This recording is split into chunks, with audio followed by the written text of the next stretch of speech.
Assalamualaikum warahmatullahi wabarakatuh.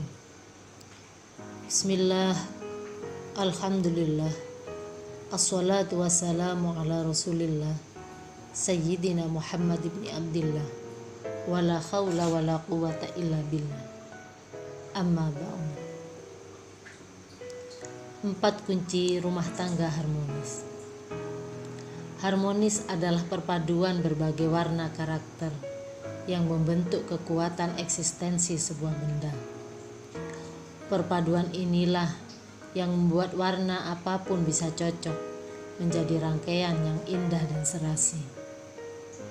Warna hitam misalnya, kala berdiri sendiri akan menimbulkan kesan suram.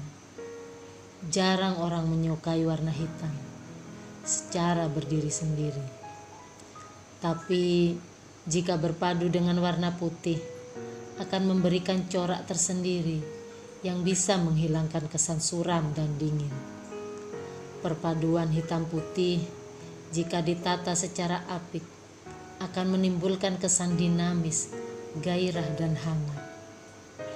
Seperti itulah seharusnya rumah tangga dikelola. Rumah tangga merupakan perpaduan antara berbagai warna karakter. Ada karakter pria, wanita, anak-anak, bahkan mertua. Dan tak ada satupun manusia di dunia ini yang bisa menjamin bahwa semua karakter itu serba sempurna. Pasti ada kelebihan dan kekurangan. Saudaraku yang dirahmati Allah, dari situlah letak keharmonisan. Tidak akan terbentuk irama yang indah tanpa adanya keharmonisan antara nada rendah dan tinggi. Tinggi rendah nada ternyata mampu melahirkan berjuta-juta lagu yang indah. Dalam rumah tangga, segala kekurangan dan kelebihan saling berpadu. Kadang pihak suami yang bernada rendah, kadang istri yang bernada tinggi. Disinilah suami istri dituntut untuk menciptakan keharmonisan dengan mengisi kekosongan yang ada di antara mereka. Saudaraku yang dirahmati Allah, ada 4 hal yang mesti diperhatikan untuk menciptakan keharmonisan rumah tangga. Yaitu diantaranya, yang pertama adalah jangan melihat ke belakang. Jangan pernah mengungkit-ungkit alasan saat awal menikah. Kenapa saya waktu itu mau menerima saja ya? Kenapa tidak saya tolak? Buang jauh-jauh lintasan pikiran ini. Langkah itu sama sekali tidak akan menghasilkan perubahan. Justru akan menyeret ketidakharmonisan yang bermula dari masalah sepele menjadi pelik dan kusut. Jika rasa penyesalan berlarut, tidak tertutup kemungkinan ketidakharmonisan berujung pada perceraian. Karena itu, hadapilah kenyataan yang saat ini kita hadapi. Inilah masalah kita. Jangan lari dari masalah dengan melongok ke belakang. Saudaraku yang dirahmati Allah, adapun kunci yang kedua adalah berpikir objektif. Kadang konflik bisa menyeret hal lain yang sebetulnya tidak terlibat. Ini terjadi karena konflik disikapi dengan emosional. Apalagi sudah melibatkan pihak ketiga yang tidak mengetahui masalah internal rumah tangga kita secara utuh. Jadi, cobalah lokalisir masalah pada pagarnya. Lebih bagus lagi jika dalam memetakan masalah ini dilakukan dengan kerjasama dua belah pihak yang bersengketa. Tentu akan ada inti masalah yang perlu dibenahi. Misalnya saja masalah kurang penghasilan dari pihak suami. Jangan disikapi emosional sehingga menyeret masalah lain. Misalnya suami yang tidak becus bekerja, tidak becus mencari duit, atau suami dituduh sebagai pemalas. Kalau ini terjadi, reaksi balik pun akan terjadi. Suami akan berteriak, bahwa si istri bawel, materialistis, dan kurang pengertian. Padahal kalau mau objektif, masalah kurang penghasilan bisa disiasati dengan kerjasama semua pihak dalam rumah tangga.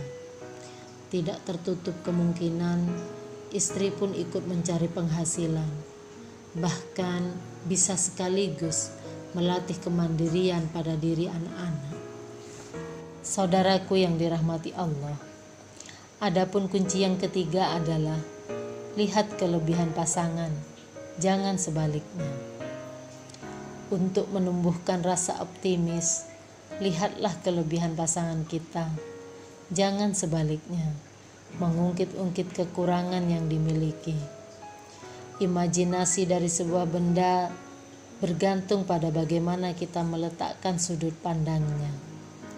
Mungkin secara materi dan fisik, pasangan kita mempunyai banyak kekurangan. Rasanya sulit sekali mencari kelebihannya. Tapi disinilah uniknya berumah tangga. Bagaimana mungkin sebuah pasangan suami istri yang tidak saling cinta bisa punya anak atau bahkan lebih dari satu? Berarti ada satu atau dua kelebihan yang kita sembunyikan dari pasangan kita.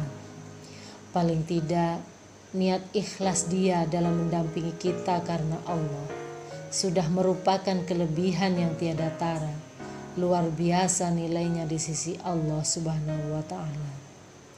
Dari situlah kita memandang sambil jalan segala kekurangan pasangan kita itu dilengkapi dengan kelebihan yang kita miliki, bukan malah menjatuhkan atau melemahkan semangat untuk berubah. Saudaraku yang dirahmati Allah, adapun kunci yang keempat adalah sertakan sakralitas dalam berumah tangga.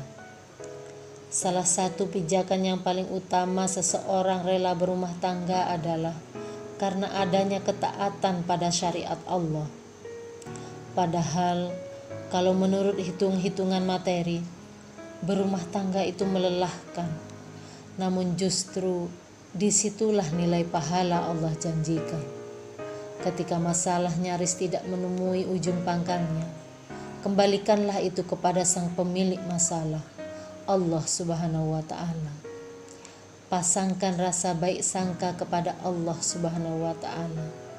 Tetaplah hikmah di balik masalah. Insya Allah ada kebaikan dari semua masalah yang kita hadapi. Lakukan pendekatan ubudiyah. Jangan bosan dengan doa.